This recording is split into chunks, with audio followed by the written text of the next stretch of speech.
The elusive jean sequin jacket. It was all the rage this summer. The only problem was I was not about to shell out $80 to take part in this trend, so I moseyed on over to Amazon. Yep, you heard me. I paid $22.86, bought a lot of sequin fabric, grabbed one of my old denim jackets from when I was 21 years old, which is a very long time ago. I'm not going to tell you how long. And I decided I was going to revamp it. So, with the fabric, I decided, since I'm not the best sewer and I still don't know how to work my sewing machine that I've had forever, I decided to use heat and bond and see if that would work. So right now, you see me testing the heat and bond on another piece of fabric with the mesh fabric with the sequins on it. My only worry was that the iron and the heat and bond would melt and fuse with the sequins. So like the sequins and the mesh would all melt and we would have a big old mess and my iron would be broken. But it worked. Oh my goodness, it worked. So right here you see I cut out a large portion of the fabric. I am measuring it with my jean jacket and I am buttoning up my jean jacket and I'm going to smooth out everything onto my ironing board that does not have a cover. Stop judging me and stop looking at my feet, you nasties. I'm taking the heat and bond, putting it straight across my jacket and measuring. I'm going to put some pins in there to hold the heat and bond tape onto my jacket and hold the fabric on eventually. I don't think I did that on camera, but I did. The only problem with that, everything stayed on, but I accidentally basically melted the heat and bond and the fabric over the pins. So that took some doing to get those out, but they serve their purpose. So I have everything all situated. I have my fabric. I'm trying to just, fix all the sequins because they kind of go every which way sometimes. I'm laying them on top of the heat and bond tape, making sure everything's all smoothed out and perfect.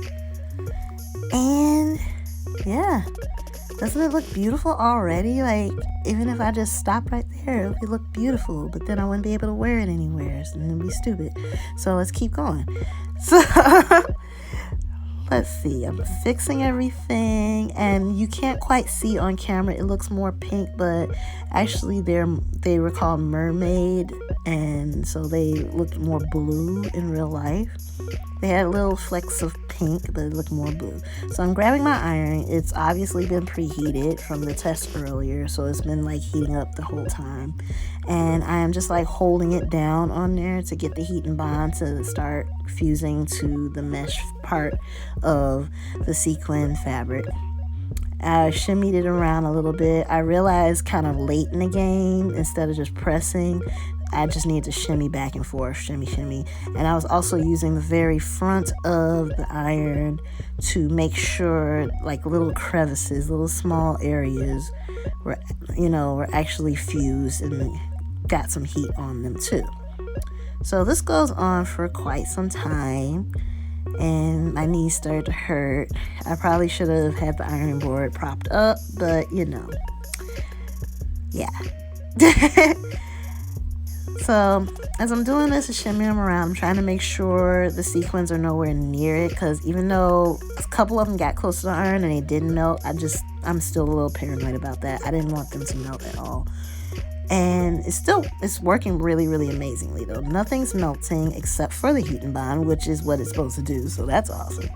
So while you're watching me do this, because there's really nothing else much to explain, it's just, making sure that it fits certain parts of the jacket, like where the arms were, I cut everything out where the arms were, and I just left it long on the bottom. I didn't really fuse the bottom. I just left it long and it looked awesome. That's me taking the pins out. So as you watch me try to figure out how to get these pins out, even though they've been fused to the jacket, I'm just gonna chill out and watch with you. Let me give you a little music.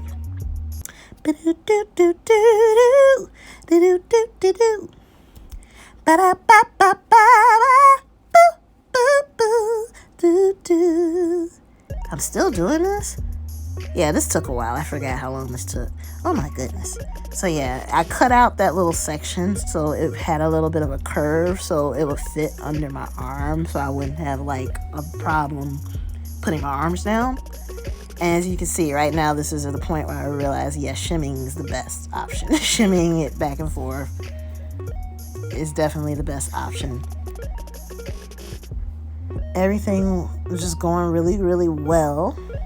And here is the final product. Oh my goodness. Ooh, ah. Am I twerking? Am I twerking? What do you mean I'm just moving my shoulders?